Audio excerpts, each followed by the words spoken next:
Hey guys, tonight we begin with the brutally hot, soot-covered life of a man who quite literally forged the medieval world, the blacksmith.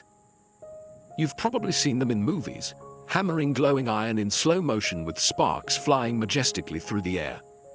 But trust me, being a real medieval blacksmith was nothing like a dramatic training montage. It was dirty, exhausting, blister-inducing work. And in most cases, it absolutely sucked. So before you get comfortable, take a moment to like the video and subscribe, but only if you genuinely enjoy what I do here. And let me know in the comments where you're tuning in from and what time it is for you. It's always fascinating to see who's joining us from around the world.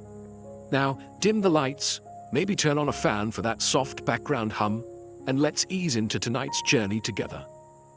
You were born into the noble, soot-covered lineage of medieval blacksmiths. No crowns, no land, no fancy titles. Just the family forge, anvil-shaped blisters, and the scent of roasted iron baked into your baby blanket. From the moment you can walk without tripping into the fire pit, you're expected to help. By age 6, you're officially your father's apprentice, which is a polite medieval way of saying tiny unpaid assistant with zero rights and permanent soot streaks on your face. Your toys, tongs, your playground, a dirt floor next to a furnace hot enough to cook your eyebrows. While other village kids are chasing chickens and skipping stones, you're learning how not to die next to molten metal. Fun games include, guess how hot this is with your hand, hold the hammer until your arms fall off, and try not to cry when you mess up the nail again. Your father, the blacksmith, is a terrifying, muscular man whose entire vocabulary consists of sighs, grunts, and the phrase, "Hit it harder." He's got hands like tree bark and a permanent scowl etched from decades of smoke exposure and tax collectors. He teaches you everything: how to shape iron, how to fuel the fire, how to keep your mouth shut when a knight insults your work. You don't ask questions. You just observe, absorb, and obey. Mostly because asking questions results in a flying horseshoe and a week of silent treatment. Holidays? Nice idea. You don't get those. The forge doesn't take breaks, and neither do you. Someone always needs something sharpened, fixed, or reforged. You learn quickly that free time is just the time between one job and the next. And while you're technically learning a trade, what you're really learning is pain tolerance, heat resistance, and how to fall asleep standing up. By the time you're 10, you already smell like iron, swear like a miner, and have arms strong enough to carry water buckets that weigh more than your dog, assuming the dog didn't run away from the noise 2 years ago. This is your life now. Welcome to the family business. Hope you like sweat, smoke, and 70 years of back pain. If you thought you'd get a few good years of playtime before the hammer came down, think again. Childhood, in the medieval blacksmith's world, is more of a suggestion than a phase. The moment you can lift a bucket without toppling over, you're drafted. Forget games, toys, or any concept of fun. Your playroom is a smoke-stained shed filled with sharp objects and open flames. Your jungle gym? A rack of tongs next to a pit of glowing coal. One wrong step, and you're getting an unscheduled lesson in how long your skin can sizzle before Dad notices. Your official job title might be apprentice, but what it really means is do everything no one else wants to do and get yelled at anyway. You stoke the fire, pump the bellows, sweep the floor, clean the tools, restack the coal, and try not to get impaled by a falling horseshoe. All before breakfast. You get paid in food, stern nods, and the occasional grunt of mild approval, which in blacksmith language means, "You didn't completely ruin that today." Meanwhile, the village kids you once knew are out in the fields, maybe throwing sticks or learning how to milk goats. You envy them, even if they do smell like cheese and manure. They might grow up to be farmers or shepherds, humble jobs, sure, but ones that involve fewer glowing weapons and surprise burns. You, on the other hand, are learning to make nails by hand. Nails. Thousands of them. Bent, twisted, and reheated again and again until they're straight enough to hold some lord's chicken coop together. If you're lucky, your father lets you swing a hammer on your own, right after he points out every single thing you're doing wrong. And don't even think about saying, "I'm tired." That phrase doesn't exist in the forge. Fatigue is weakness. Burnout is for candles. You keep swinging, keep sweating, keep smiling.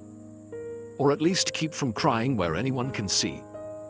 Because in the eyes of your master, who is also your dad, you're not a child anymore. You're a blacksmith in training, and the training never ends. The forge isn't just where you work. It's your entire existence.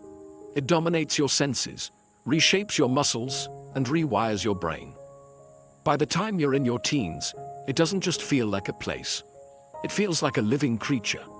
A hot, smoky, temperamental beast that you must feed, control, and fear. You know the sounds by heart.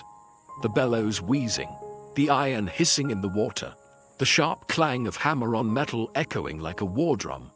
There's a rhythm to it, like some brutal medieval symphony, and your body moves in time with it, whether you're awake or half asleep. You stop noticing the heat after a while. That's not because it gets easier. It's because you've simply accepted it, like gravity or taxes. You know which stones get too hot to sit on, which coals burn quickest, and which parts of the floor are secretly trying to murder your feet. Your skin darkens from smoke, not sun.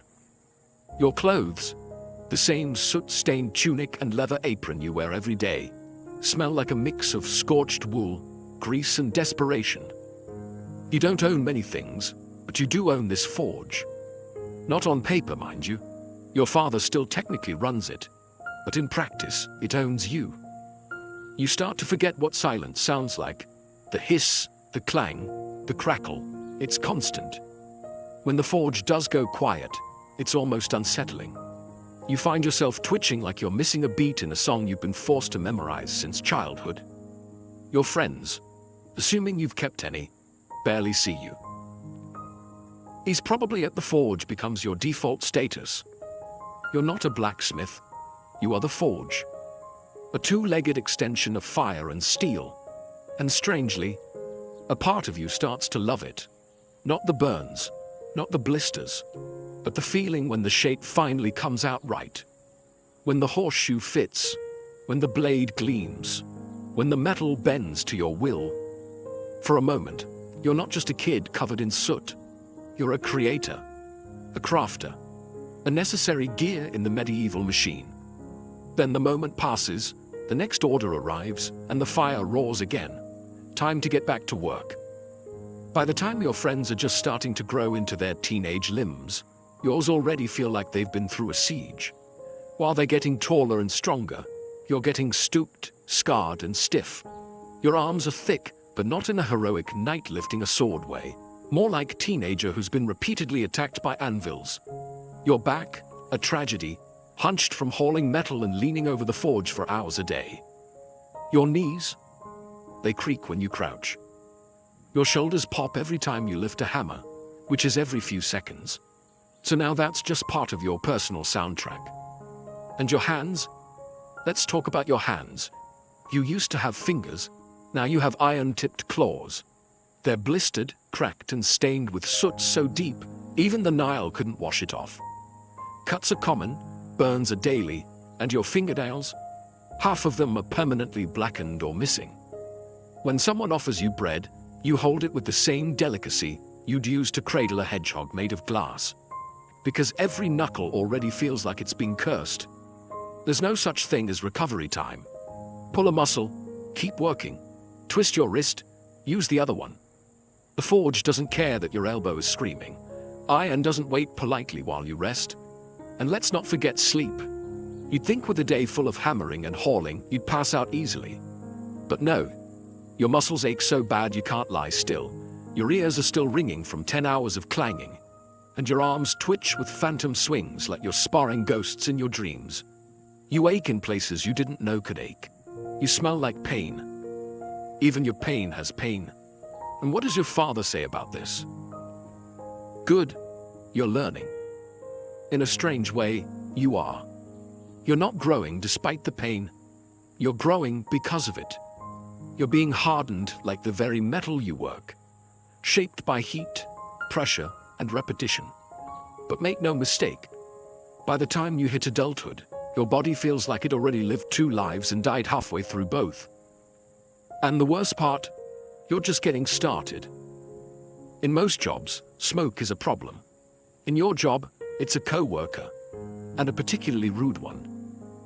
The forge isn't just hot, it's a choking chamber, and every breath you take comes seasoned with the fine aroma of coal dust, scorched metal, ash, and regret. If you can see clearly more than 6 feet ahead, congratulations. Someone forgot to light the fire.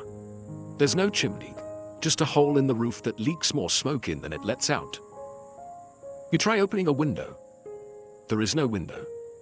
Just soot-black walls, your father's coughing, and the occasional gust of wind that blows everything into your eyes anyway. Your lungs. Let's just say they've entered a long-term toxic relationship with smoke. At first, it burns. Then it irritates. Then one day, it just becomes normal. Coughing fits. Part of the rhythm. Black mucus. Not ideal, but hey, at least it's consistent. You've reached the point where clean air feels suspicious. Even your voice changes. You start sounding like a 60-year-old goat farmer who drinks boiling tar. Words are scratchier, breaths are shorter, and your throat always feels like it's hosting a dust storm. But you keep working, because you have to. And it's not just the smoke from the fire. There's metal dust from grinding, oil fumes from quenching, and sometimes burnt leather, charred wood, or whatever unfortunate material just dropped into the coals. You've probably inhaled 3 different types of poison before noon. Protective gear? Please. A rag tied around your face is the best you can do. And even that gets sweaty, gross, and somehow smells worse than the smoke itself. You take it off, and suddenly it's a little harder to breathe. But at least you're not gagging on your own sweat. Long-term damage? Of course. Asthma, black lung, early death. All part of the career package. But you're not thinking long-term. You're thinking about finishing that gate hinge before your father notices how crooked it is. In the world of a medieval blacksmith, air is just another burden. You don't breathe to survive. You breathe to keep hammering. By now, you've developed an intimate relationship with your tools, mostly based on pain, necessity, and mutual disrespect. Your hammer? It's basically an extension of your arm. You've named it. You've cursed it. You've swung it so many times that your shoulder now clicks when you raise it, like a haunted maraca. But without it, you're just a sweaty guy standing in a smoke-filled hut. The hammer makes you a blacksmith, and also makes you bleed. Regularly.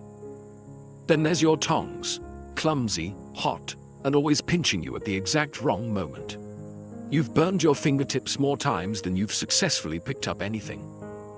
The iron slips. The grip fails. You yell. Your dad tells you to grip it like you mean it. You consider throwing them into the fire just to teach them a lesson. Your chisel? It used to be sharp. Now it's mostly a suggestion of a blade, because you've used it to shape, split, scrape, and occasionally pry open stuck doors when your neighbor's lock breaks. Files, awls, punch tools, rivet sets. Your tool bench looks like a medieval torture rack. And honestly, it kind of is. You've been jabbed, crushed, pinched, sliced, and impaled by every item you own. Your fingers have memory now. They flinch at the mere sight of a new tool. Your apron. It's meant to protect you. And it sort of does. If by protect, you mean catch hot metal shards and hold them close to your body like a smoldering hug. It's more scorched than stitched, and the leather stiffens like a corpse every winter. And yet, despite all this, you care for these tools like they're family. You sharpen them, oil them, line them up each night. Because if one breaks, you're done. You can't work, you can't earn, you can't eat. No tool, no income. So yes, your tools are your life. But don't be fooled. They've also declared war on your fingers, spine, and sanity. Every day, they whisper, "We help you survive, but we'll also slowly destroy you." And you say, "Yeah, that sounds about right. Now pass the hammer." You don't wear a crown, carry a sword, or lead armies. But without you, the village stops functioning by Tuesday. You're the blacksmith, and everyone needs you all the time, for everything. You're the medieval equivalent of customer service, tech support, and roadside assistance rolled into one soot-covered figure who smells like smoke and shame. The knight needs a new sword. You make it. The farmer breaks a plow. You fix it. A monk's bell cracks. A baker's oven door jams. A shepherd's gate latch won't close. Guess who gets called? That's right. You. Every single time. And they all act like you've just been waiting for their problem. They show up unannounced, mid-swing, covered in mud and entitlement. I know you're busy, they say, but could you just? Could you just? The phrase that haunts you. But here's the best part. You never get thanked. They assume it's your duty, that you were born to serve. If their hoe works, their door closes, or their shield holds, they nod and walk away like you were the lucky one. As if you should be honored to repair their rusty bucket at sunset for half a loaf of stale bread. Payment? Often inconsistent. Sometimes in coin, sometimes in goods, sometimes in promises they forget by next market day. One man paid you with a dead chicken good for soup. It wasn't. You're also the go-to fixer for problems that don't belong to you. Bent hinges from someone sitting on a gate. You fix it. Broken dagger from a drunk fight. You fix it. Mysterious piece of iron no one can identify, but absolutely must be fixed. Yep, still you. Yet, when the village praises anyone, it's the knight, the priest, or the miller with the extra fat goat. Your background noise, a necessity, a reliable tool, not a person. But here's the secret. You know they couldn't last a week without your work. Their fields would stall, their homes would fall apart, their horses would limp. And while they may not sing songs about you, their entire world is quietly held together by your hands. You'd think peace would be good news. No raiders, no bandits, no screaming noblemen demanding a new sword by sundown.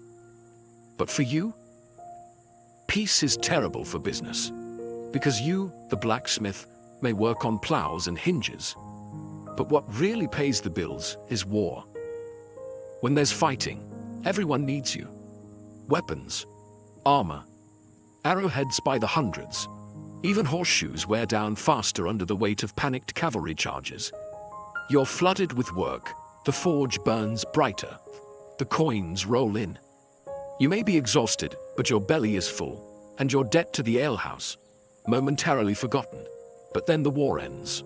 The local lord declares a truce, the knights stop marching, and suddenly your orders vanish. No more swords, no more helmets. Just a farmer asking if you can sharpen a sickle, and maybe accept 3 onions as payment. And sure, you can make household goods, cauldrons, door handles, cooking spits. But there's not much profit in it. Everyone wants you to work like a wizard, but they want to pay you like a stable boy. You become a negotiator, a beggar, and a merchant all at once, haggling for decent wages like your forge is a stall at market. And don't even think about raising your prices.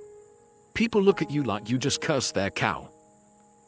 But you're just hammering metal, they say, as if molten iron bends itself into shape while singing church hymns. You start to miss the chaos. Not the blood, not the burning villages, but the steady flow of orders. The purpose, the rush. When knights lined up outside your forge with dented shields and coin purses ready, you mattered. Now, you're making keys for locked doors no one locks, patching pots that should have been thrown out, and fixing tools so old they belong in a museum, not a field. Peace, for everyone else, means safety and rest. For you, it means economic anxiety and hunger. And deep down, though you'd never say it out loud, part of you whispers, wouldn't mind a small skirmish. Just a little one. Maybe a minor border dispute. Because when swords break, you eat. Some jobs have an end. A clear finish line. A task completed, followed by rest, applause, or at least a warm bowl of stew. Blacksmithing is not one of those jobs. Your work is never done.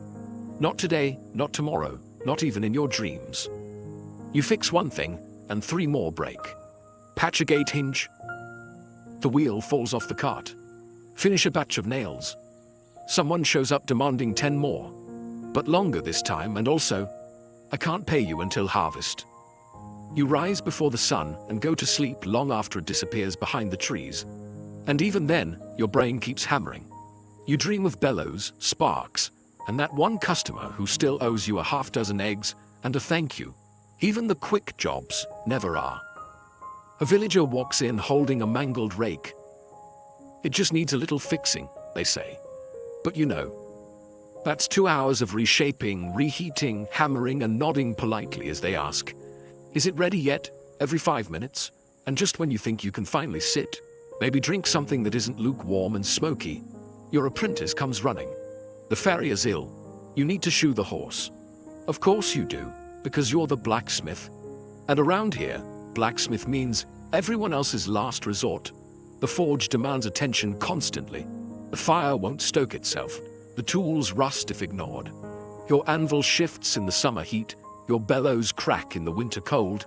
Everything is either falling apart or threatening to. Even holidays don't stop the work. Sunday is technically a day of rest, unless of course someone's ox cart breaks on the way to market. Then suddenly, you're in your apron, half awake, praying the priest doesn't walk by while you're hammering on the Lord's Day. You don't keep a to-do list. That implies there's a point when it'll all be crossed off. There isn't. Because blacksmithing isn't a job. It's a cycle. Work, fix, repeat. Until your body gives out, or your hammer does. And the worst part, you kind of love it.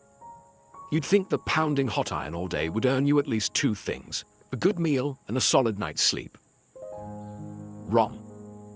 In the life of a medieval blacksmith, food and rest aren't guaranteed. They're luxuries, like clean water or polite customers. Let's talk food first. You work from sunup to sundown, burning calories like a runaway horse. And what do you get? A piece of coarse bread, a bowl of cold pottage that might contain yesterday's turnip, and maybe, a bit of salted pork if it's a special day. Which it isn't. You eat standing up, one hand still clutching tongs, the other shielding your food from the forge's ash. Meals are rushed. Conversations are grunts. And if someone knocks on the door mid-bite because their latch is stuck, guess what? That stew's going cold. You don't eat to enjoy. You eat to survive. Fuel in, hammer out. Now let's talk sleep, or the cruel parody of it. When you finally crawl into bed, your hands are throbbing. Your back feels like it lost a bar fight. And your ears are still ringing from a full day of iron symphonies. Your bed? A straw-stuffed sack that's either too lumpy, too flat, or full of mysterious crawling things. Your blanket? A scorched wool sheet that smells faintly of forge smoke, old ale, and regret. And just as your eyes are closing, your brain remembers that order you forgot to finish. Or that hinge that cracked weird. Or the payment you still haven't received for that wagon wheel 3 weeks ago. Sleep becomes a negotiation. You lie awake, tossing, turning, calculating how long you can delay repairs without someone banging on your door at dawn. And don't forget the midnight surprises. Someone's horse throws a shoe, a storm rips a door off its hinges, or a noble's sword urgently needs sharpening before a hunt. Because obviously, you don't need rest. You learn to survive on scraps and snatches, stolen bites, half naps, and sheer stubbornness. Because in your world, productivity comes before nourishment, deadlines before dozing. Food and sleep aren't breaks from the job. They're intermissions between hammer swings. You'll eat when you can, sleep when you're allowed, and hope the fire doesn't go out while you're dreaming. There was a time when your hands were soft. Once, long ago, maybe as a child. Now, they're ruined. Your fingers have become tools themselves, stiff, swollen, cracked, and calloused to the point where they barely feel anything except when it hurts. You can't hold a quill. You can barely lace your own boots. But you can grab red-hot tongs with the casual confidence of someone who's been burned so often, pain has lost its meaning. Every joint in your hands pops when you move. Your knuckles look like they've been mugged by a hammer. Your palms are a map of blisters, old, new, layered like tree rings. Need to figure out what season it is? Just check the blister count. More than 5. It's summer. You've lost fingernails. More than once. Some came off clean. Others didn't. You once crushed your thumb so badly it turned black for 2 weeks. You didn't stop working. You just switched hands and grunted more than usual. Cuts are constant. Sometimes it's a chipped edge. Sometimes a file bites you. Sometimes the iron fights back. Every week something leaks blood. You wrap it in a scrap of cloth, curse under your breath, and keep working. Worse still are the burns. Some are mild, little reminders that iron doesn't forgive. Others are worse, the kind that sizzle, bubble, and leave scars that tell their own stories.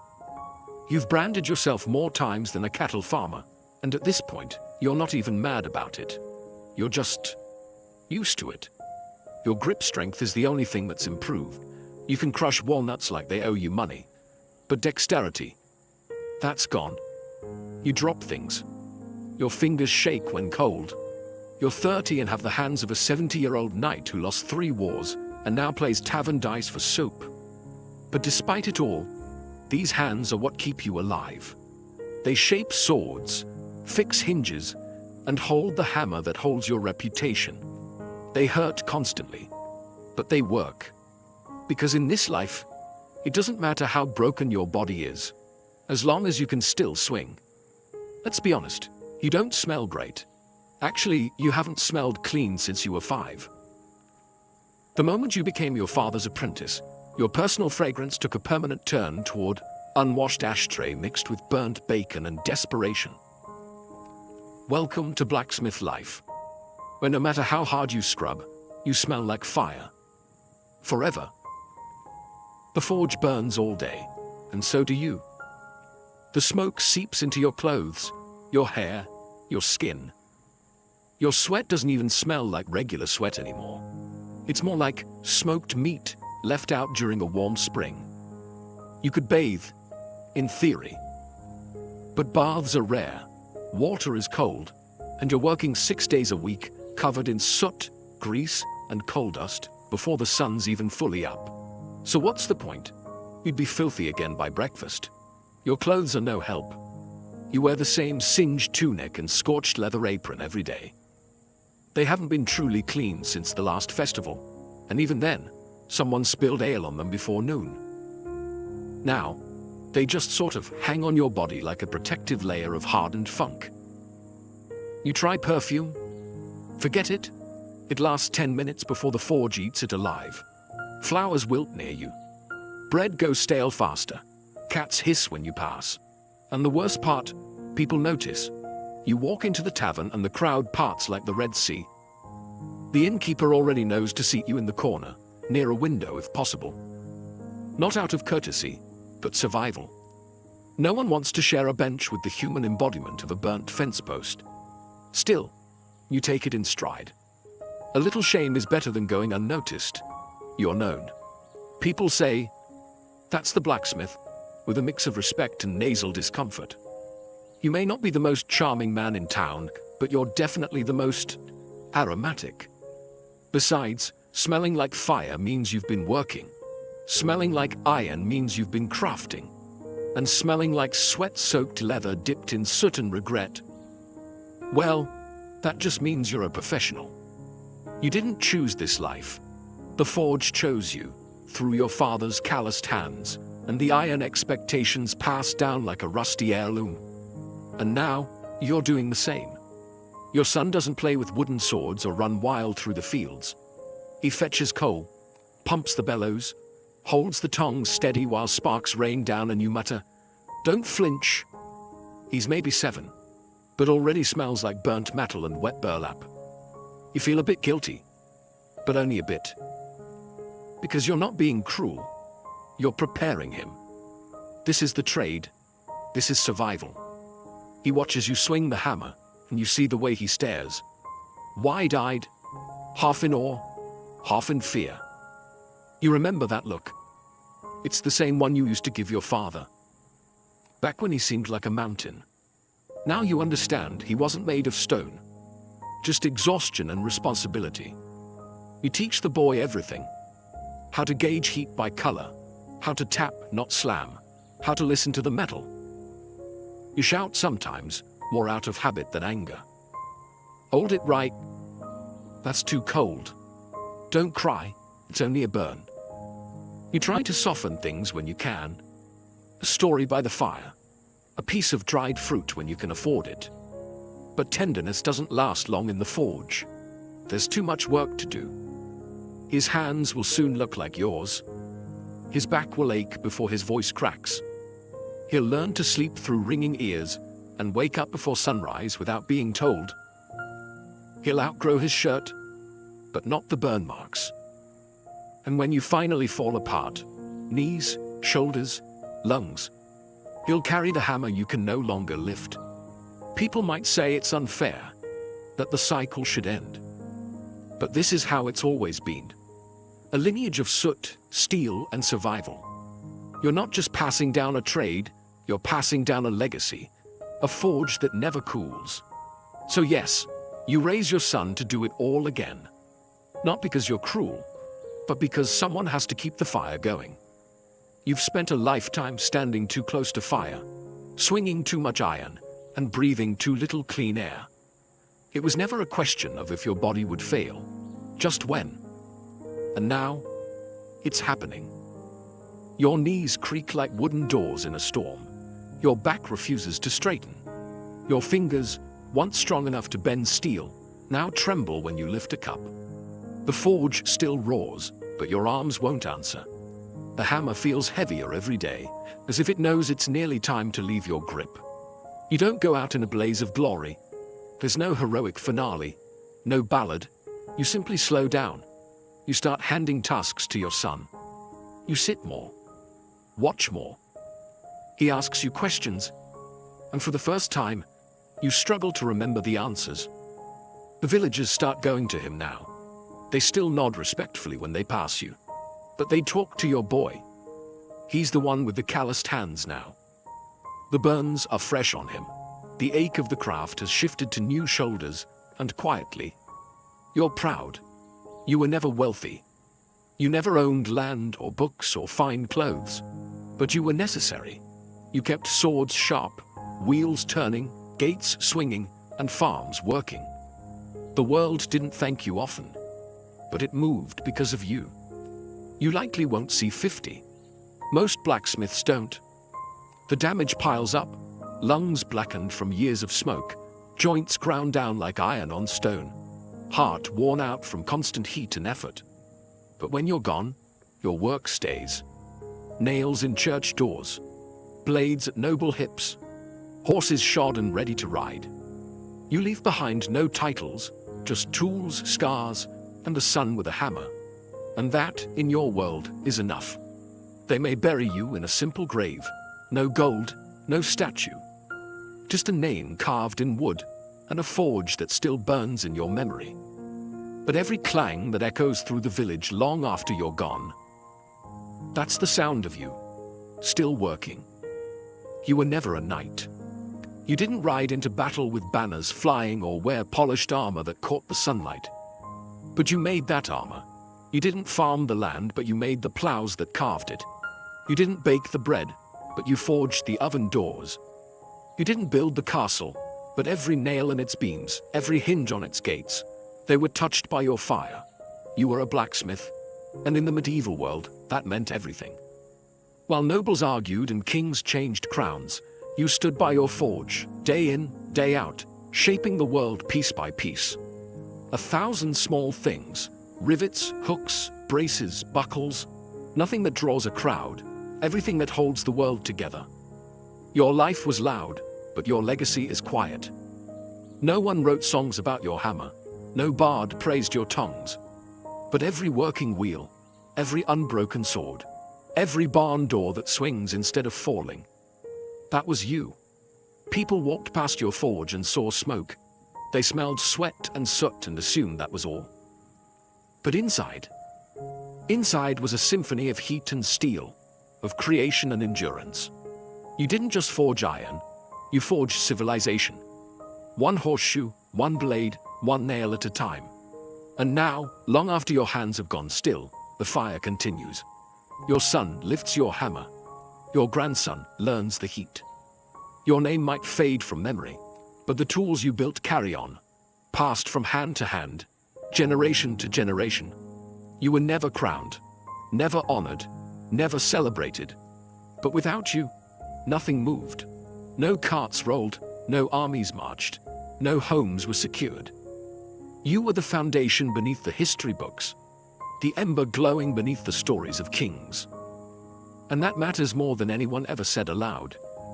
Because in a world made of wood, stone, and willpower, you were the fire, the silent spark that turned raw ore into progress. You weren't just part of the world, you kept it turning. Long before alchemy was associated with secretive European laboratories and robed mystics whispering over bubbling flasks, it was something far more sacred and far more ancient. Its true origin lies not in medieval Europe, but in the shimmering heat of ancient Egypt, where transformation wasn't a trick of science, but a divine principle etched into every corner of life and death. The ancient Egyptians had a word for it, chemia. Derived from chem, meaning black land. It referred to the dark, fertile soil left behind by the annual flooding of the Nile. But this wasn't just a poetic nickname for their geography. It held deep spiritual meaning. To the Egyptians, black was the color of potential, of richness, of raw matter waiting to be transformed. And so, the land of Egypt itself became a metaphor for the transformative power of nature. This is where the word alchemy, alchemia, would eventually be born. But alchemy in Egypt wasn't just about turning base metals into gold. That obsession came later. For the ancient Egyptians, alchemy was everywhere. It was in the ritual of mummification, where the body of the dead was carefully preserved, transfigured, and prepared for eternity. It was in the temples, where priests blended oils, herbs, and minerals into sacred elixirs. It was in the stars, in the soil, in the very act of cooking bread and brewing beer. Transformation, they believed, was the language of the gods. In fact, Egyptian alchemy was never purely physical, it was spiritual at its core. To change something outwardly, you first had to understand it inwardly. This idea would echo through the centuries in alchemical texts from all cultures.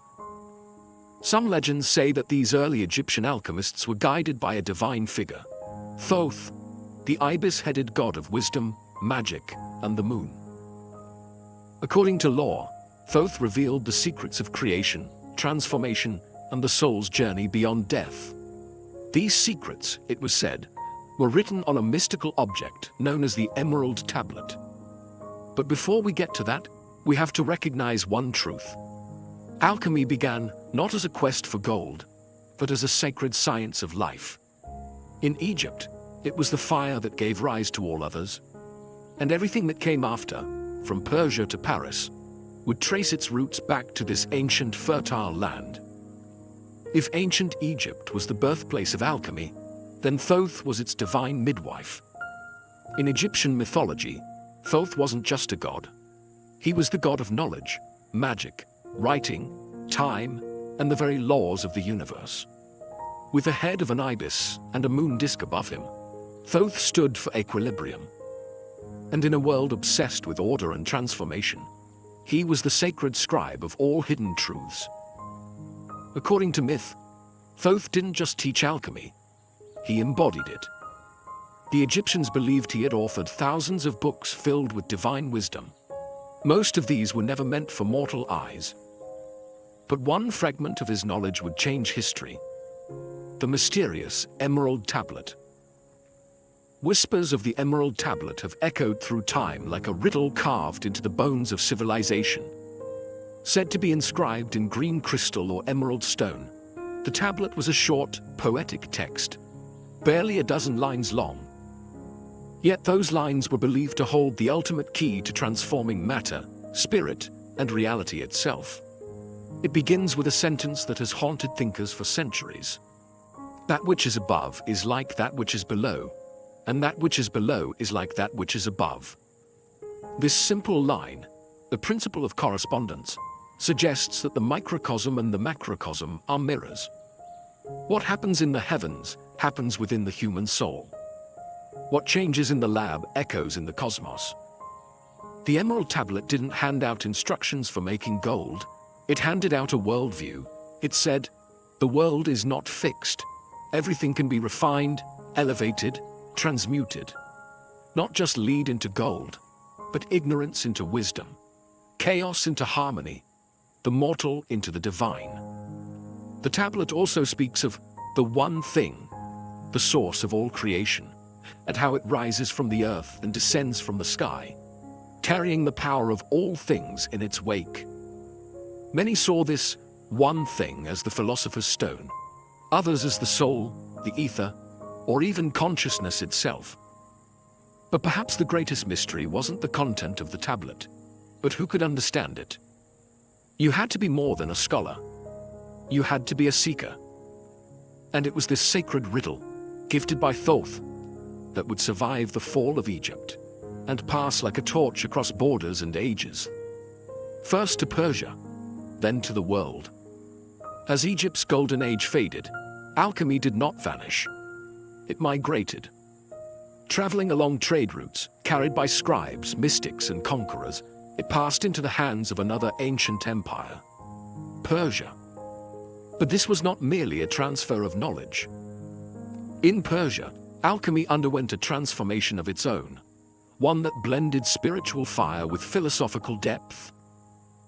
The backbone of Persian alchemical thought was deeply shaped by Zoroastrianism, one of the world's oldest monotheistic religions. At its heart was the concept of duality, a constant battle between light and darkness, truth and falsehood, purity and corruption. Fire, the purest of all elements in Zoroastrian belief, wasn't just a symbol, it was sacred. It burned in temples, representing divine wisdom, and that fire would light the crucibles of early Persian alchemists. But while spiritual ideas burned bright, it was a Greek-Egyptian mystic named Zosimos of Panopolis who gave alchemy its first real voice, one that still echoes today. Living in Roman Egypt around the 3rd or 4th century CE, Zosimos was no ordinary philosopher. His writings fused technical descriptions of furnaces, stills, and elixirs with strange visionary journeys. In his most famous dream, he sees himself dismembered, burned, and transformed in an alchemical furnace. But rather than horror, this vision is divine. It's the symbolic death of the self, the purification of the soul. Zosimos didn't think alchemy was just about changing metals. He believed the alchemist must themselves be transformed. Just as base matter must be broken down before becoming gold, the alchemist had to suffer, purify, and transcend. In his words, alchemy was a mystery of spirit and matter alike. He introduced the idea of spiritual alchemy, a concept far ahead of his time. Zosimos's writings are full of strange symbols. Lions devouring serpents, men melting into colored vapors, divine beings emerging from fire. These weren't chemical notes. They were metaphors for the soul's journey toward perfection. Zosimos was also one of the first to stress that true knowledge couldn't be bought or memorized. It had to be earned. The path of the alchemist was a path of discipline, suffering, and revelation. His influence would ripple across centuries and continents. And though many of his texts were lost or misunderstood, one thing was clear. Alchemy was no longer just a proto-science. It had become a sacred philosophy. As the embers of ancient knowledge flickered across the remnants of Egypt, Greece, and Persia, a new empire rose, and with it, a golden age of wisdom. Under the banner of Islam, from the 8th to the 13th century, a vast intellectual renaissance began. While Europe descended into the Dark Ages, cities like Baghdad, Cairo, and Cordoba became sanctuaries for philosophy, mathematics, astronomy, and alchemy. At the heart of this revival stood a man whose name would become legend, Jabir ibn Hayyan, known in the West as Geber. More than a chemist, more than a philosopher, Jabir was a fusion of both. Often called the father of chemistry, his contributions to alchemy were so profound that they laid the foundation for modern science itself. Working in the courts of the Abbasid Caliphate in the 8th century, Jabir approached alchemy not as mysticism, but as a structured, testable discipline. He introduced laboratory methods still recognizable today: distillation, crystallization, sublimation. He invented new instruments, refined acids, and wrote over 100 texts, blending philosophy with chemical experimentation. But he didn't abandon the spiritual roots of the craft. Far from it. Jabir believed that everything in the universe was composed of combinations of 4 elements: earth, air, fire, and water, and infused with spiritual qualities. His system added a complex blend of numerology, astrology, and symbolism. In his view, every transformation in the material world mirrored a deeper transformation in the soul. Jabir also introduced the idea of balance, or mizan, as the key to alchemy. Just as the body must be balanced to remain healthy, so must metals be balanced to attain perfection. Gold was not simply a metal, it was matter in perfect equilibrium. And if balance could be achieved through careful processes, then even the basest metal could be elevated. His influence didn't stay within Islamic borders. Over time, Jabir's texts were translated into Latin and circulated throughout medieval Europe, igniting a wave of Western alchemists who would build upon his teachings, often without even realizing they were standing on the shoulders of a Persian genius. Through Jabir ibn Hayyan, alchemy took its most decisive step forward. It was no longer just sacred symbolism. It was a method, a system, a science. And yet, it remained what it had always been: a map to transformation, both material and divine. As the Islamic world preserved and expanded the knowledge of the ancients, Europe remained cloaked in superstition and spiritual rigidity. But knowledge has a way of traveling, especially when it's too powerful to be contained. Slowly, piece by piece, alchemy made its way westward, smuggled through language, ink, and conquest. The bridge between East and West was built in places like Alexandria, once home to the Great Library, and later Toledo and Córdoba in Islamic Spain, or Al-Andalus. Here, Christian, Jewish, and Muslim scholars worked side by side in rare moments of intellectual harmony. Translators toiled over Arabic manuscripts, decoding the works of Jabir, Zosimos, and Aristotle, breathing forgotten ideas back into Europe. By the 12th century, Europe was starving for knowledge. The rediscovery of these ancient texts, especially on alchemy, was nothing short of a cultural detonation. But what arrived wasn't the practical science of chemistry alone. It was alchemy in its fullest form, a fusion of spirit, matter, and meaning. Monasteries began hiding strange manuscripts behind sacred scripture. Monks experimented with metals not just to purify them, but to purify themselves. And in hidden chambers and candlelit studies, European minds began to obsess over one idea: transmutation. The notion that base metals could become gold, and that the human soul could do the same. One of the most influential texts to reach Europe was the Turba Philosophorum, or Assembly of the Philosophers, a mysterious dialogue among ancient sages discussing the secrets of nature. Then came the Picatrix, a massive Arabic grimoire filled with astrological and alchemical symbolism. These works didn't just pass on recipes, they carried worldviews. And those worldviews planted seeds in curious minds. The Latin translations of these texts circulated quietly, often disguised as religious or philosophical treatises, to avoid accusations of heresy. After all, alchemy posed a threat. It challenged the fixed order of things. If lead could become gold, could a peasant become noble? Could man become divine? The church watched with suspicion, but alchemy's allure was too strong. It offered a hidden path to perfection, outside of dogma, outside of authority. By the late Middle Ages, Europe had taken the torch. The flame that once burned in Egypt, Persia, and Baghdad now flickered in castles, monasteries, and secret societies. Alchemy had crossed the threshold, and it was about to evolve again. By the late Middle Ages, alchemy in Europe had transformed into something almost mythic. It was no longer just an intellectual pursuit. It was a holy quest.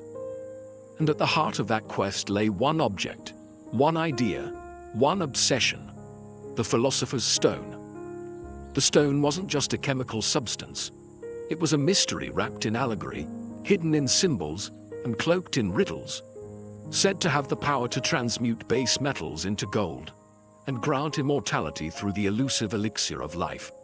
The philosopher's stone became the most sought-after artifact in Western esoteric tradition. But to those who truly understood alchemy, the stone was not physical. It was spiritual. In alchemical manuscripts, it went by many names: lapis philosophorum, the red stone, the powder of projection. Some claimed it was a literal red crystalline substance. Others insisted it was a metaphor for spiritual awakening. But all agreed, it was the key to ultimate transformation. Alchemists believed the universe itself was a living organism constantly striving toward perfection. Metals too were alive, growing slowly in the womb of the earth. Lead was simply immature gold.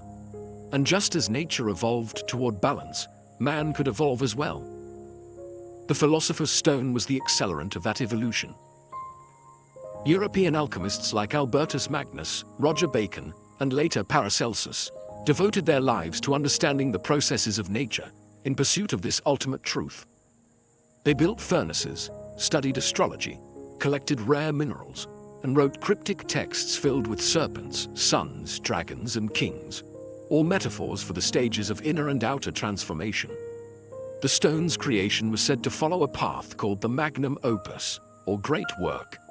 It began with nigredo, the blackening, symbolic of death, decay, and the breaking down of ego. Then came albedo, the whitening, purification. Then citrinitas, the yellowing, illumination.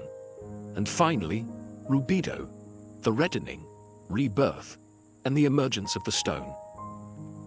But why hide this process in metaphor? Because true transformation, alchemists believed, wasn't meant for the uninitiated. The stone would reveal itself only to those who were ready, not just intellectually, but spiritually. To seek the stone was to seek perfection. And while many searched for gold, the wisest alchemists knew the only thing worth perfecting was the soul. As alchemy took deeper root in medieval Europe, it began to slip into the shadows. What was once open dialogue in temples and scholarly exchanges in courts now became hidden practice. The reasons were many: religious scrutiny, political fear, and the simple fact that alchemy's language had become a secret code, decipherable only to the initiated. The Church, wielding enormous power, saw in alchemy both promise and danger. While some Christian mystics embraced it, seeing the transmutation of metals as a mirror of Christ's resurrection, others condemned it. The idea that man could manipulate nature, even achieve spiritual ascension outside of divine grace, was heretical. To avoid persecution, alchemists cloaked their teachings in allegory and symbolism. Thus began an era where alchemy went underground, hiding in secret societies, coded manuscripts, and obscure symbols that only insiders could interpret. The Rosicrucians, a mysterious brotherhood that surfaced in the 17th century, claimed to hold ancient alchemical wisdom passed down from Egypt and Arabia. Their manifestos spoke of spiritual enlightenment, divine harmony, and the hidden sciences. Though no one could prove their existence, their ideas spread like wildfire, inspiring generations of seekers. Then there were the Freemasons, whose roots trace back to stone builders, but whose rituals echo deeply with alchemical philosophy.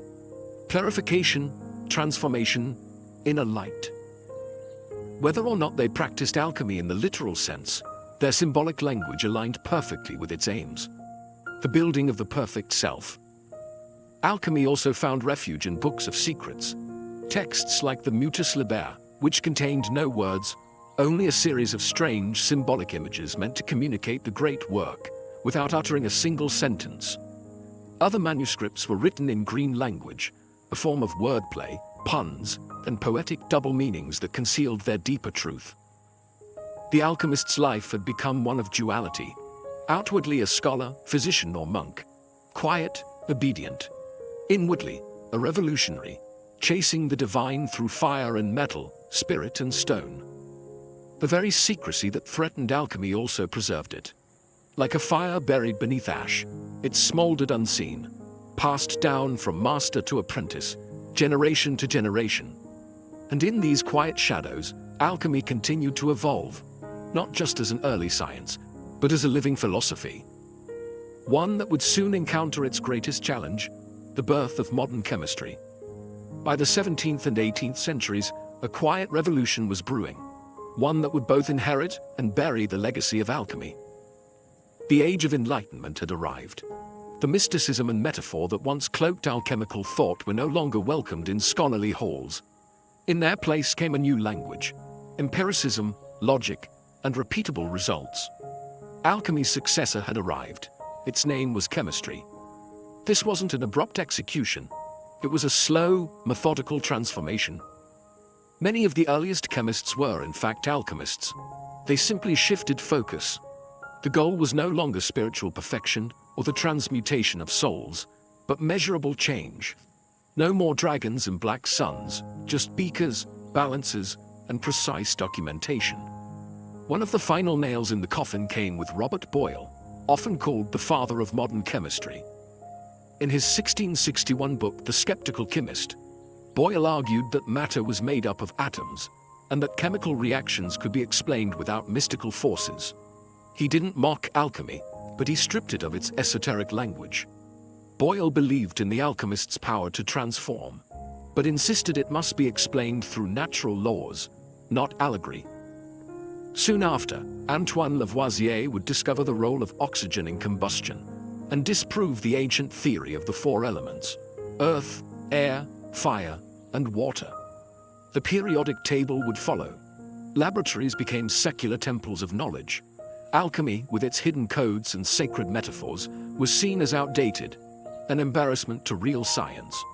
But here's the paradox. Chemistry owed its very existence to alchemy. The tools, the techniques, the curiosity, it all came from the furnace of that ancient craft. Alchemy had walked so that chemistry could run. Still, the world was changing. Industrialization demanded results, not riddles. Governments funded laboratories, not lodges. The philosopher's stone was replaced by the microscope, the alembic by the Bunsen burner.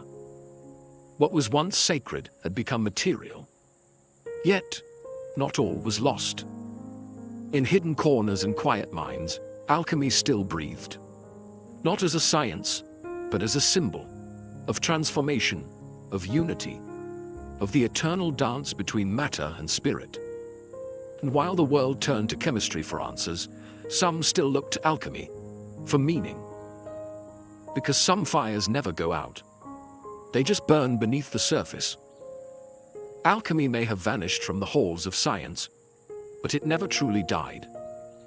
Instead, it transformed, just as it always taught that all things must. What began in the tombs of Egypt, refined in the fire temples of Persia, and encoded in the hidden texts of medieval Europe, didn't simply disappear. It evolved, splintering into chemistry, psychology, medicine, and even modern spirituality. Its outward form was shed, but its inner message endured. In the 20th century, a new kind of alchemist emerged, not with a furnace, but with a notebook and a mind full of dreams. Carl Jung, the Swiss psychologist, rediscovered the hidden wisdom of alchemy and gave it new life. He argued that the ancient alchemists weren't just transforming metals, they were unconsciously mapping the human psyche. The blackening nigredo was depression. The whitening albedo was insight. The reddening rubedo was the birth of a unified self. The philosopher's stone, Jung said, was individuation, the process of becoming whole. Alchemy, it turned out, had always been about more than gold. Today, we see its fingerprints everywhere. In self-help books preaching transformation, in stories of heroes who descend into darkness to return reborn. In the very language we use, words like refine, distill, purify, all echoes of the alchemist's path. Even in science, the spirit of alchemy lingers. Chemists still transmute elements in nuclear reactors. Physicists speak of dark matter and unified fields, with the same wonder alchemists once had for ether and quintessence. The search for the fundamental building blocks of the universe continues, only the language has changed. But perhaps the true legacy of alchemy lies in its insistence on wholeness. It never separated spirit from matter or science from mystery. It taught that the transformation of the world begins with the transformation of the self, that behind every experiment was a sacred question.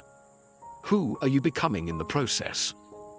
In a world driven by speed, by technology, by the cold precision of data, alchemy whispers an ancient truth, that to change anything truly, you must also be willing to change yourself.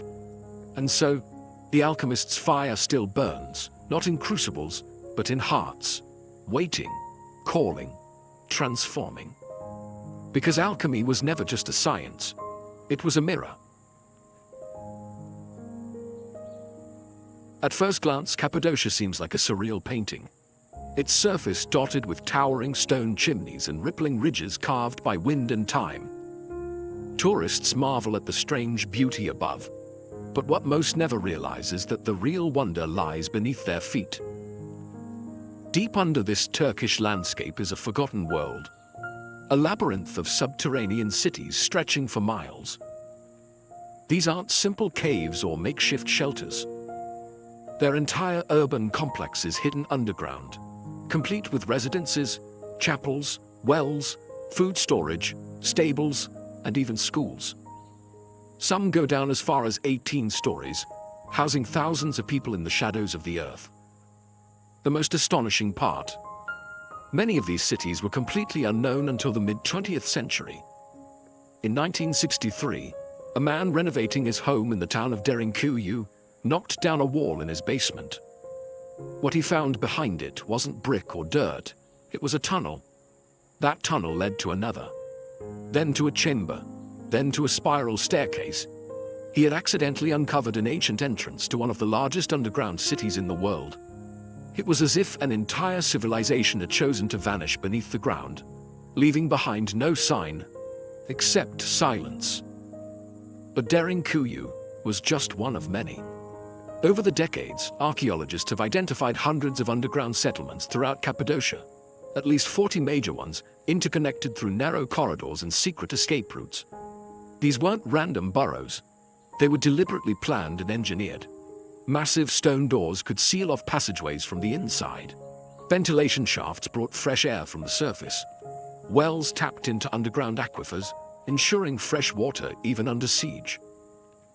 Why would anyone build something so elaborate under the earth? That question has haunted historians for years. Theories abound. Were these cities hiding spots from invading armies, monastic refuges, secret spiritual sanctuaries? Or were they something far older, far stranger? Whatever the reason, one thing is clear. Cappadocia wasn't just a region. It was a refuge. A world beneath a world. A place where thousands could disappear from the surface and live their lives entirely underground. And the deeper you go into these cities, the stranger the story becomes. To understand why people built cities beneath Cappadocia, we first need to understand the land itself. Because Cappadocia is no ordinary terrain. Millions of years ago, a series of violent volcanic eruptions buried central Turkey under layers of ash. That ash hardened into a soft, porous rock known as tuff, a material light enough to carve with basic tools, yet strong enough to hold its shape over centuries. Rain and wind shaped it into strange formations. Fairy chimneys, conical towers, mushroom-like spires. The entire region looked like something torn from a dream or a different planet. But ancient people didn't just marvel at the rock, they worked with it. Early settlers realized that this volcanic stone was a gift. They could carve out homes, chapels, storage rooms, even entire complexes without lumber or bricks. And unlike surface dwellings, these stone chambers stayed cool in the scorching summers and warm during freezing winters. Above ground, they carved churches into cliff faces. But below ground, that's where the real magic happened. It likely began with simple caves, small hideaways to store food, to escape heat, or to shelter from storms.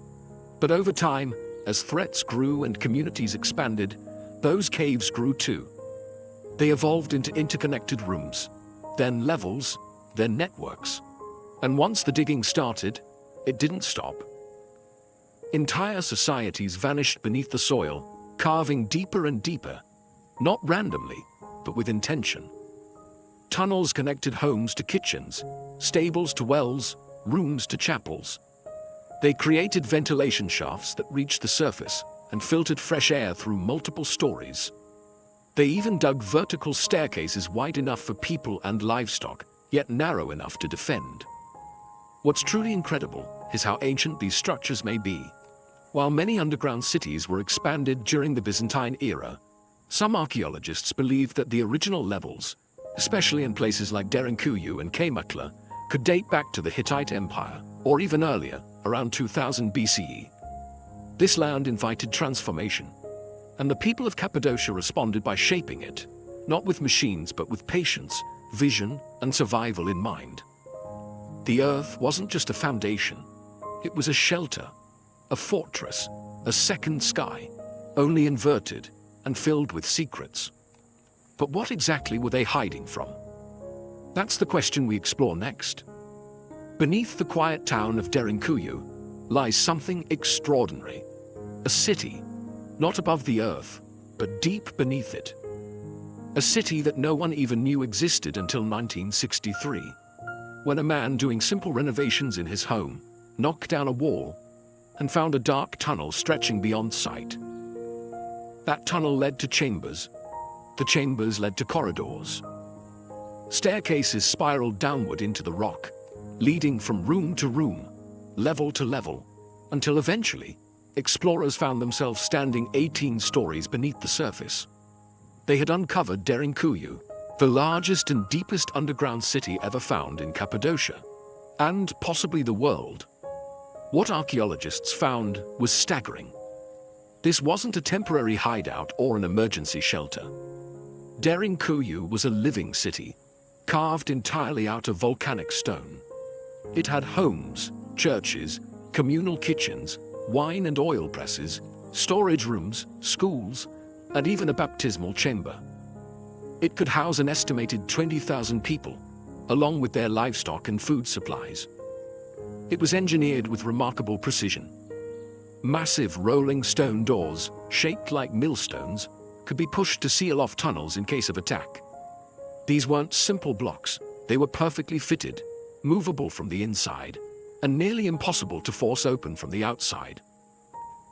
Ventilation shafts snaked upward through the rock, delivering fresh air to the deepest levels. Wells accessed underground aquifers to provide water without surfacing. There was even a mission school, complete with study rooms, suggesting that this city wasn't just about survival. It was about continuity, teaching, worship, community. But here's what makes Derinkuyu so mysterious. We don't really know who first built it, or why. Some believe it was expanded by early Christians fleeing Roman or Arab persecution. Others argue the foundations are far older, perhaps dating back to the Phrygians, or even the Hittites, thousands of years before Christ. Why go to such extraordinary lengths to disappear underground? Was it to escape invaders, as many believe? Or was the threat not human at all? Derinkuyu holds no inscriptions, no names, no definitive timeline. Just rooms, tunnels, and questions. And even today, much of it remains unexplored. Because the deeper you go, the less it feels like a city, and the more it feels like something else. To build downward is far more complex than building up. There's no sunlight, no scaffolding, no wide open skies, just solid stone and shadow. And yet, the architects of Cappadocia's underground cities didn't just dig, they designed with remarkable intelligence and precision, creating spaces that could support thousands of lives for months, maybe even years at a time. These cities weren't chaotic tunnels burrowed in panic. They were carefully planned systems, layered like an onion, each level with a distinct purpose. Living quarters were closer to the surface, allowing quicker access to the outside when danger passed. Deeper levels housed kitchens, workshops, food storage, and livestock pens, strategically placed to reduce the risk of contamination or fire spreading through the city. One of the most ingenious features was the ventilation system. Long vertical shafts were carved through the rock to allow air to circulate through as many as 18 underground levels. Some shafts were over 50 meters deep, yet so well placed that fresh air could reach even the lowest chambers. Without fans, without electricity, just gravity and brilliant design. Water was another key to survival. The cities were built around natural aquifers. Wells could be accessed from within, ensuring that even in a siege, residents wouldn't need to emerge for water. In some cities, the well shafts were sealed off from the surface entirely to prevent poisoning by attackers. There were communication tunnels too, some leading to smaller satellite chambers, others connecting to nearby underground cities. In times of danger, messages or people could be moved through the earth itself. And the defense mechanisms were both simple and effective. Narrow corridors that forced invaders to approach single file. Trapdoors that could be dropped. Hidden escape routes leading into valleys or riverbeds. Most famously, the rolling stone doors. Massive, round slabs that could be rolled into place to seal off a passage in seconds. From the outside, they looked like part of the wall. From the inside, they were a last line of defense. Every decision, every design, pointed to one truth. These cities were built for survival, not for days, not for weeks, but for long-term habitation under extreme threat. Which raises the question, what kind of danger required this level of preparation? And was it ever truly gone? For centuries, scholars have asked the same haunting question. Who were the people of Cappadocia hiding from? What kind of threat drove entire populations to dig into the earth? Not just for shelter, but to live. The most common theory points to invaders. Central Anatolia was a crossroads of empires. From the Assyrians to the Persians, from the Romans to the Byzantines, the region was constantly under threat. Later, Arab raids during the early Islamic period would push Christian communities to seek refuge underground. Derinkuyu and Kaymakla may have become sanctuaries during these waves of violence, allowing people to disappear into the rock and wait for danger to pass. But there's a problem. The depth, complexity, and sheer scale of these underground cities suggest they weren't built in a rush. This wasn't a desperate act, it was a long-term plan, requiring generations of digging, engineering, and refinement. Some of the deepest chambers appear to predate Christianity entirely. So who built the first layers? Some historians trace the earliest tunnels back to the Hittite Empire, nearly 4,000 years ago. Others suggest the Phrygians may have expanded them. But beyond these educated guesses, the record grows silent. There are no inscriptions, no carvings, no direct evidence telling us who first vanished beneath the surface, or what they were running from. That's where the theories begin. Some believe these cities were built not to escape other people, but something else. Natural disasters, solar events, even ancient warfare that may have scarred the skies and poisoned the land. More fringe theories go deeper, suggesting that the cities were built to hide from beings, not of this world. The kind of beings spoken of in myths across cultures. Sky gods, watchers, destroyers. The idea is tempting. If you look at the level of secrecy, the air shafts disguised from view, the escape routes, the stone doors. It almost feels like the builders were trying to disappear completely, as if whatever they feared didn't just attack, it hunted. While these ideas remain speculative, they reflect a central mystery. No matter how many layers archaeologists uncover, the core question remains unanswered. Who were they hiding from? And did it work? Because sometimes the deeper you dig, the darker the truth becomes. Imagine living not just a day, but months, maybe even years, entirely underground. No sunlight, no open skies, just stone walls, flickering oil lamps, and the ever-present hush of life beneath the earth. This was reality for thousands in Cappadocia during times of threat. But what did daily life actually look like inside these vast underground cities? Despite the darkness, these spaces weren't lifeless. They were alive with routine, carefully structured for communal survival. Families lived in multi-room compartments. Kitchens were located on lower levels to manage smoke more efficiently, and food was cooked in clay ovens. The scent of baked bread likely mixed with the damp smell of stone and livestock. There were churches and chapels, carved with crosses and altars, some even containing intricate frescoes. People didn't just survive here. They prayed, worshipped, and practiced rituals. There were communal areas for meetings, schooling rooms for children, and long corridors that echoed with voices and footsteps. Lighting came from oil lamps, dozens of them scattered along the passageways. Smoke was channeled through cleverly designed shafts that doubled as ventilation. Yet, life here wasn't easy. Fresh air was limited. Darkness was constant, and silence, when it fell, was absolute. Water was drawn from deep wells tunneled into aquifers. Grain was stored in sealed chambers to prevent spoilage. Wine presses and olive oil vats have been found carved into the rock, suggesting that even underground, life had flavor and ritual. The cities were built for the long haul. They weren't a last resort, they were a prepared reality. Livestock, sheep, goats, chickens, were kept in dedicated pens, usually near the entrance levels for easier management and ventilation. Their presence served a dual purpose: food and warmth. Despite the confined spaces, the builders understood the psychology of survival. Rooms were laid out in ways that gave families privacy, while shared spaces created a sense of community. Life underground wasn't just about hiding. It was about preserving a way of life, a culture, and a people. It's a humbling thought. While wars raged above, entire civilizations continued below, hidden in silence. People married, taught their children, mourned their dead, all within stone chambers lit by fire.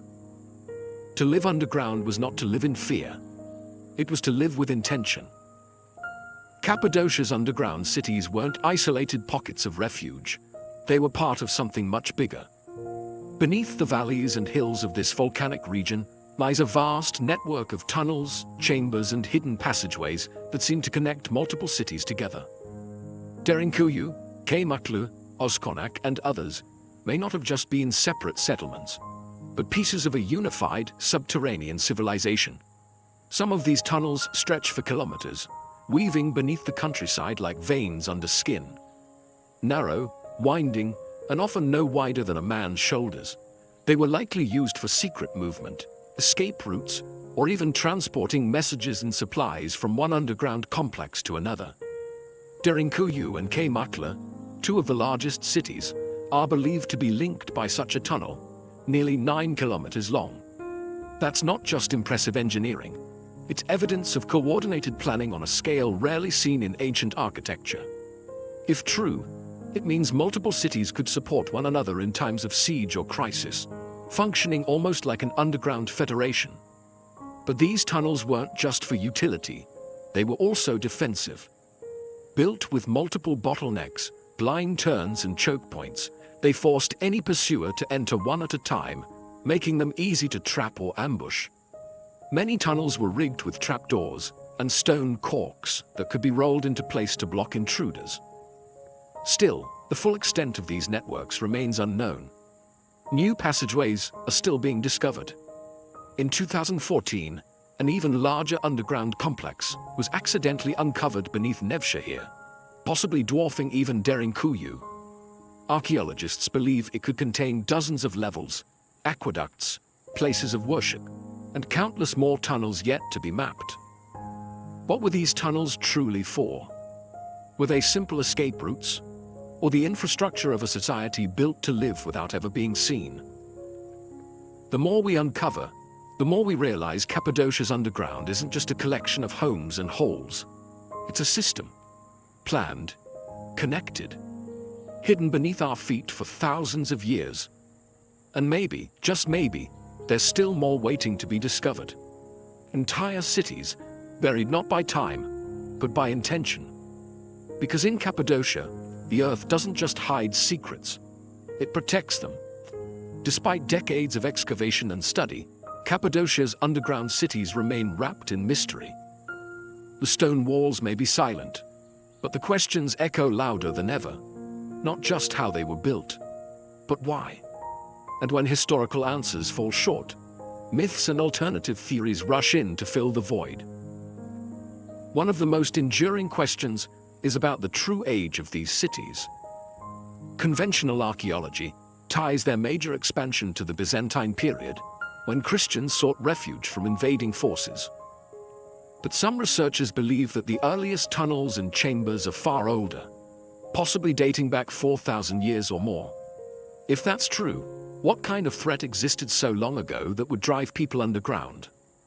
Enter the theories. Some suggest these subterranean cities were emergency shelters from natural cataclysms, massive floods, solar flares, volcanic winters, or ancient climatic disasters. The layout of the cities, self-sufficient, hidden, and sealed, could be interpreted as long-term survival bunkers, prepared for environmental collapse. Others look to cosmic explanations. Ancient astronaut theorists argue that early civilizations may have built these cities to hide from entities they described as gods, beings who descended from the sky and ruled with fearsome power. Could the underground cities have been a shield from something not of this earth? One local legend speaks of giants that once roamed the surface, driving people below. Others tell of fire from the heavens and enemies that came with burning eyes. To the modern ear, these may sound like metaphors, or memories distorted by centuries of oral tradition. But they hint at something terrifying enough to push entire cultures into the rock. There are also theories tied to the symbolism of the earth itself. In some ancient traditions, descending into the ground represents a journey into the underworld, a metaphorical death and rebirth. Were these cities spiritual sanctuaries, places of ritual transformation? Or were they never abandoned, but forgotten on purpose? The truth is, no single theory explains it all. The scale, the age, the precision. It doesn't fully fit into our existing historical framework. And maybe that's the most unsettling part. Because sometimes, what lies hidden isn't just history. It's the edge of something we were never meant to understand. Today, visitors to Cappadocia walk through dreamlike landscapes, over valleys carved by wind, past fairy chimneys glowing orange in the evening sun. Hot air balloons drift quietly overhead. But beneath their feet, the ground is hollow. Beneath the beauty lies a world carved in darkness, one still holding its breath after thousands of years. The underground cities are now open to tourists. Visitors descend narrow stairwells, pass through low-arched tunnels, and stand in rooms where people once lived in silence, waiting for danger to pass. And yet, only a fraction has been uncovered. Some chambers remain sealed, some tunnels collapse into shadow, some doorways lead nowhere, or so it seems. These aren't just ruins, they're testaments. Proof that people will do whatever it takes to survive, to protect their children, to preserve their beliefs, to vanish when the world turns hostile. And in that act of vanishing, they left behind a kind of message, not written in language, but in stone. We don't know their names, we don't know their stories, but we know this. They were planners, engineers, visionaries. They created something that could endure centuries of silence, something that might have been meant never to be found. Cappadocia reminds us that history isn't always on the surface. Sometimes, the most profound truths are buried, on purpose, hidden from conquerors, hidden from the curious, hidden, maybe, from time itself. And what remains? Mystery. Mystery in the perfect fit of the rolling stone doors. Mystery in the air shafts that still pull wind from the deep. Mystery in the miles of unexplored tunnels, still untouched, still dark. Maybe the real purpose of Cappadocia's underground world will never be known. Maybe it isn't meant to be. But as you walk through those chambers, with the weight of rock above and the silence pressing in, you feel something ancient stirring. A presence, a whisper, not of fear, but of endurance. Because when the world above was chaos, the people of Cappadocia looked down and chose to survive in the dark, together. And the earth, it seems, has kept their secret well. To the ancient world, sleep was not an escape from reality, it was an entryway into something deeper. Dreams weren't dismissed as random thoughts or figments of imagination. They were taken seriously. In fact, they were considered messages, sometimes warnings, sometimes prophecies, and often direct communications from gods or spirits. For ancient civilizations, the boundary between the physical and spiritual world wasn't sharp. It was porous. And in sleep, that boundary grew thin. The act of dreaming was sacred, mysterious, and often terrifying. It was during those quiet, vulnerable hours of the night that the divine could reach into the human mind. And what it whispered, or roared, could shape the course of a king's decision, a priest's ritual, or a city's fate. In almost every early culture, from the river valleys of Mesopotamia to the temples of Egypt and the academies of Greece, dreams held an elevated status. People believed they were being visited, not by fantasy, but by real forces with real consequences.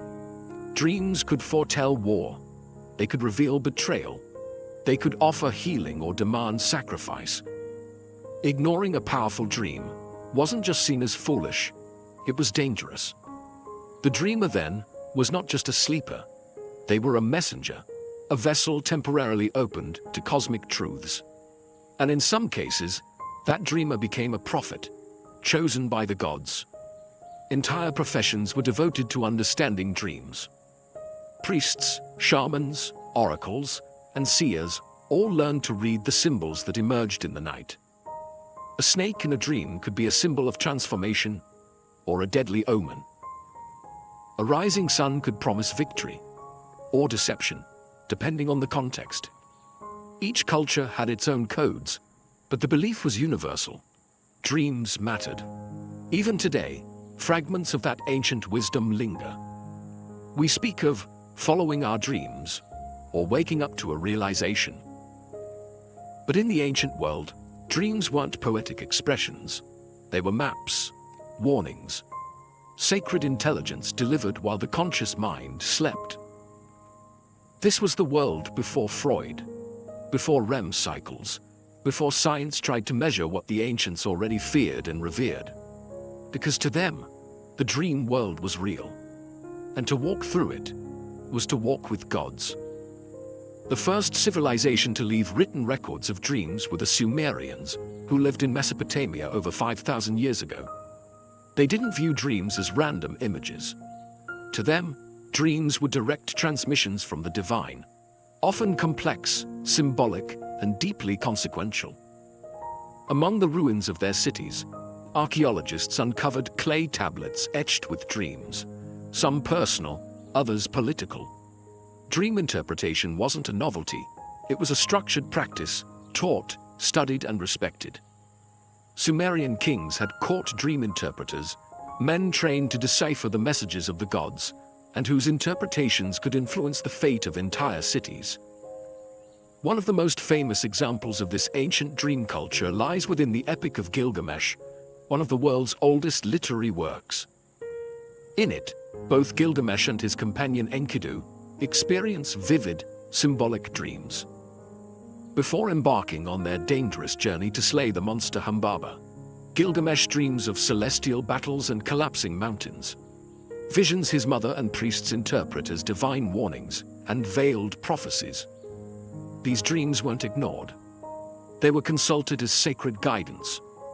The Sumerians believed that there were two types of dreams, one sent by gods to help or instruct, and others that were empty, simply echoes of the day. Determining which was which required the wisdom of a priest or diviner, people who could read omens, symbols, and patterns hidden in the imagery of sleep. Temples often had special chambers where priests, or even kings, would sleep in hopes of receiving divine visions. This ritual practice, known later in other cultures as incubation, may have originated with the Sumerians.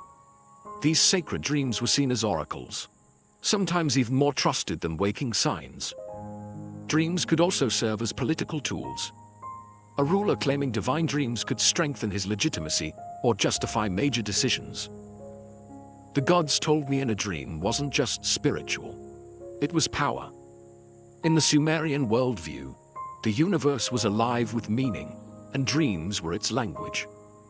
Every image, whether a storm, a lion, or a falling star, carried cosmic significance. And in a land where gods walked among men, to dream was to listen. To ignore those dreams was to risk the wrath of the heavens themselves. To the ancient Egyptians, dreams were not just messages. They were portals, pathways to the gods, glimpses into the afterlife, and sometimes instructions for the living.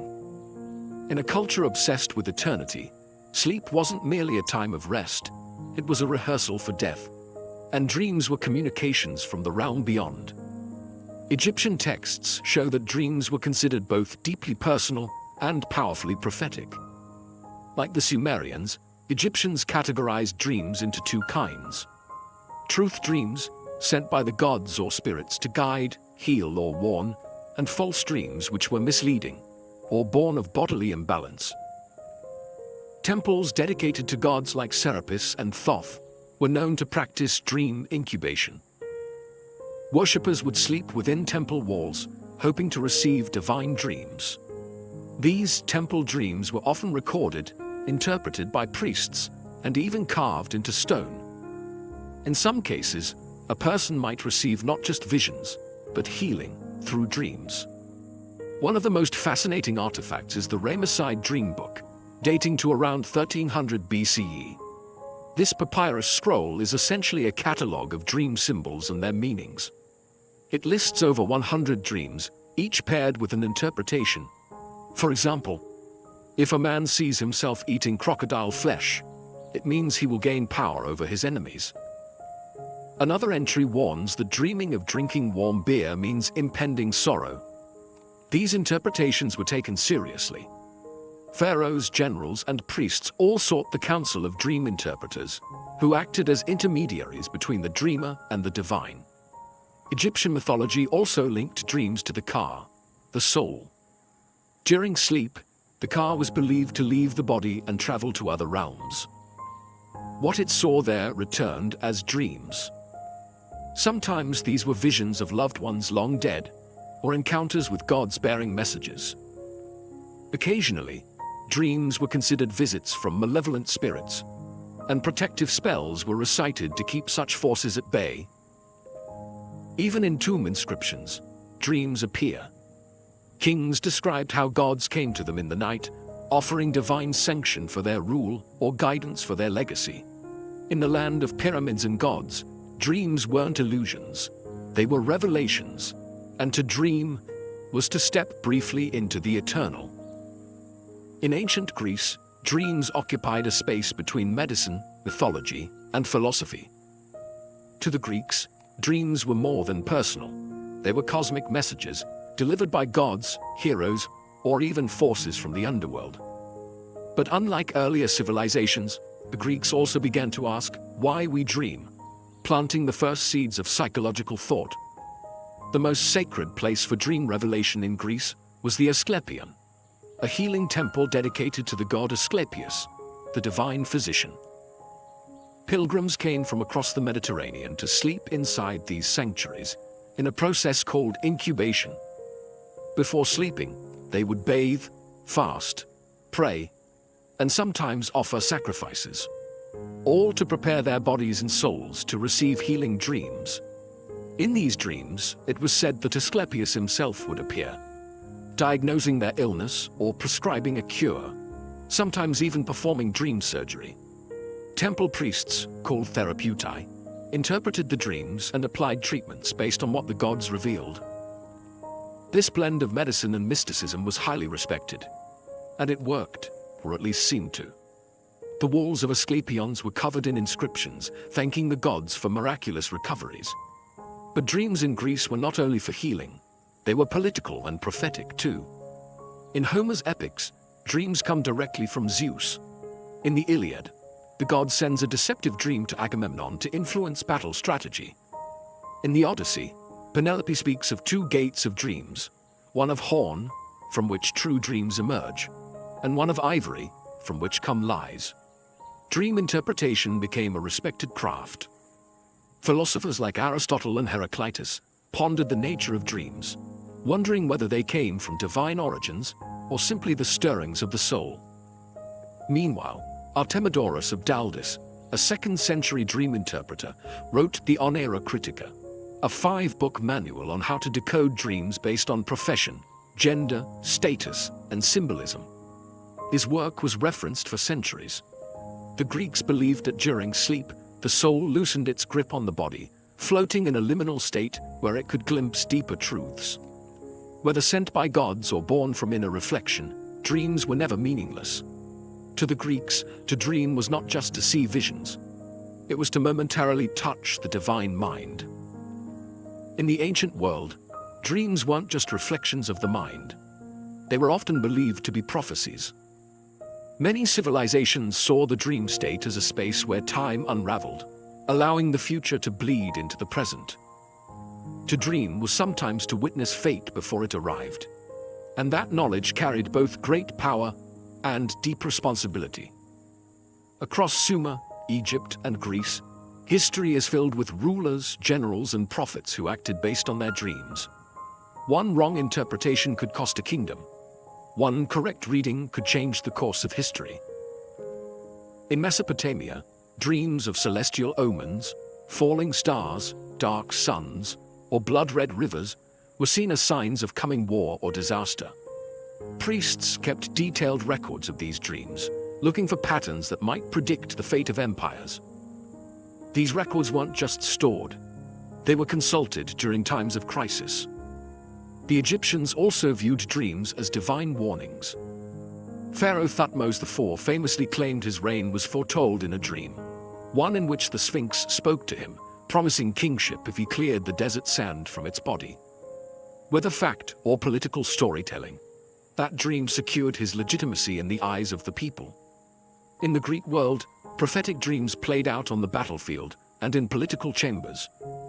Before major decisions, leaders sought omens, either through dream incubation or by consulting oracles like those at Delphi, who often dreamt as part of their rituals. Even Alexander the Great was said to have dreamed of the Egyptian god Serapis before conquering Persia, taking it as a sign of divine favor. But prophecy wasn't only for kings. Everyday people also believed dreams could foretell marriage, childbirth, illness, or death. Artemidorus's Onera Critica included thousands of such interpretations. Dreaming of losing teeth, a death in the family, dreaming of flight, a sudden change in fortune. The belief in prophetic dreams gave ordinary people a sense of access to the divine, a glimpse into the hidden threads of fate. But it also created anxiety. What if you missed a warning? What if you misunderstood? In a world where gods whispered in dreams, sleeping wasn't just a private act. It was a conversation with destiny. In the ancient world, healing didn't always come from herbs or blades. It often came from dreams. Sacred healing sanctuaries, known as dream temples, existed across many ancient cultures. Here, the sick didn't just seek medicine. They sought divine intervention. And the treatment began not with potions, but with sleep. The most famous of these were the Asclepions in ancient Greece, dedicated to Asclepius, the god of healing. But this wasn't a Greek invention alone. Earlier civilizations in Egypt and Mesopotamia also believed that dreams could reveal cures or offer spiritual clarification. These temples weren't places to escape illness. They were places to encounter the source of healing, often through a divine dream. The process was called incubation. A pilgrim would purify their body through fasting, bathing, or ritual sacrifice before lying down in a sacred chamber, usually at night. The goal was simple but profound: to dream with intent, to open the self to divine contact. In these dreams, gods or spirits would appear, offering advice, cures, or even performing dream surgeries. Some dreamed of snakes coiling around their bodies, sacred symbols of Asclepius.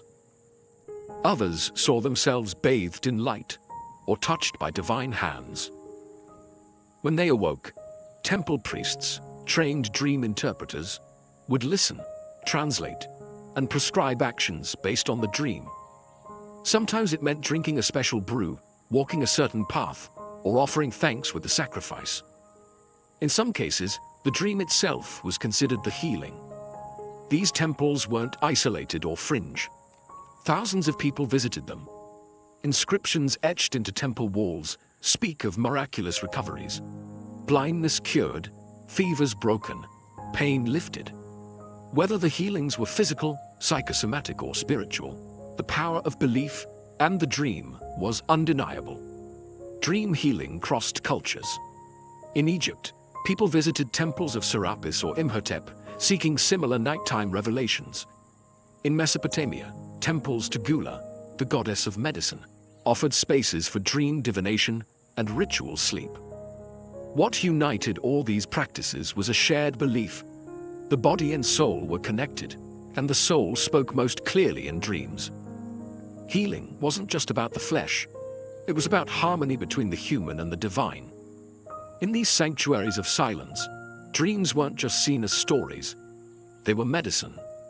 In the ancient world, the realm of dreams was not only a place of prophecy or healing, it was also a space where the dead could speak. Many ancient civilizations believed that dreams provided a rare and sacred moment when the veil between the living and the dead grew thin. To dream of a departed loved one was not seen as a simple expression of grief or memory. It was often believed that the spirit of the deceased had truly returned, bearing messages, warnings, or unresolved requests. These dream encounters were powerful, emotional, and deeply significant. In Egypt, where the afterlife was central to belief, dreams were thought to offer a direct link to the underworld. The soul, or Ka, was believed to travel freely during sleep, even visiting the dead. If a deceased family member appeared in a dream, it could mean they were displeased, in need of offerings, or simply reaching out with guidance. Egyptians sometimes wrote letters to the dead, left in tombs or shrines, asking for protection or help, hoping the request would be answered in a dream. In Mesopotamia, dream encounters with the dead were treated with reverence and caution. The dead were believed to retain power in the afterlife, and a dream visitation could be a sign that something was amiss, perhaps a neglected burial ritual, or an unfulfilled vow. These dreams were often followed by ritual purification or offerings to set things right. The Greeks also took dreams of the dead seriously. In Homer's Odyssey, Odysseus descends into the underworld and speaks with the spirits of the fallen, a vision that mirrors what many believed could happen during sleep. The philosopher Heraclitus once said, "The waking have one world in common, but the sleeping turn aside each into a world of his own." That private world was where the dead could slip through. Even beyond Europe and the Middle East, many cultures held similar views, that the dead were not entirely gone, and that dreams were their language. When the voice of a lost parent or child spoke in the night, it wasn't poetic, it was real. To the ancients, sleep was not a place to forget. It was where the past could still reach out, and sometimes ask to be remembered. To ancient civilizations, dreams weren't just messages, they were puzzles, rich with symbols, strange creatures, impossible events, and celestial signs. Dreams were believed to carry coded language from the divine. Interpreting them wasn't easy. It required training, intuition, and often ritual. In Mesopotamia, Egypt, and Greece, Professional dream interpreters operated almost like priests or shamans. They studied vast collections of dream records, memorized symbol meanings, and knew how to distinguish between a true dream and a meaningless one. Their interpretations could influence public policy, medicine, and even warfare. Across cultures, certain dream symbols appeared again and again, and they were rarely literal. A snake might mean danger in one dream, transformation in another. Seeing fire could be a warning of destruction or purification. Flying might symbolize the soul breaking free of earthly burdens, or a longing to escape something in waking life. In Egypt, dream books outlined hundreds of these symbols. Dreaming of drowning might signal an emotional storm to come. Seeing oneself blind could foretell a spiritual awakening, or a painful truth hidden in plain sight. These were not guesses. They were part of a vast, ancient language of symbols, refined over generations. In Greece, Artemidorus of Daldis compiled the Onera Critica, a 5-volume manual of dream analysis. He emphasized that dream interpretation wasn't universal. Context mattered. A farmer dreaming of a flood meant something very different than a sailor dreaming the same. The Onera Critica is one of the earliest known texts to suggest that personal experience shapes dream meaning, a remarkably modern idea for the 2nd century. Dream interpretation was also tied to divination. Dreams were seen as one thread in a web of omens, signs, and sacred messages. Dreamers might consult oracles, draw lots, or perform ritual offerings to clarify what they had seen. Some even kept dream journals, inscribed on papyrus or clay, not just for personal insight, but to share with their community. For ancient people, symbols weren't just subconscious images. They were keys, part of a divine language whispered in sleep. And understanding that language meant unlocking the will of the gods, the forces of fate, and the secrets of the soul. To the ancients, a dream wasn't just a story. It was a message in code, sent from the stars. Today, we often treat dreams as fleeting fragments, strange images quickly forgotten after we wake, or at best, material for therapists and artists. But to the ancients, dreams were far more than mental noise. They were sacred, structured, and respected. They offered guidance, healing, connection with the dead, and glimpses of the divine. Dreams were a part of the fabric of life, woven into medicine, religion, and governance. So what happened? As science and rationalism rose, particularly in the post-Enlightenment West, dreams were reclassified. No longer messages from the gods, they became neurological byproducts, electrical impulses, memory fragments, or emotional processing. The sacred became clinical. The symbolic was reduced to chemical. But even now, in moments of grief, change, or deep intuition, dreams still matter. We still search them for meaning. A dream of a lost loved one can bring closure. A recurring nightmare can reflect stress or a truth we don't want to face. Modern psychology, beginning with Freud and Jung, tried to reclaim some of that ancient understanding, recognizing that dreams hold power, even if we no longer call it divine. What the ancients understood is that the dream world is not separate from life. It is a mirror, reflecting not only our fears and desires, but something bigger, something eternal.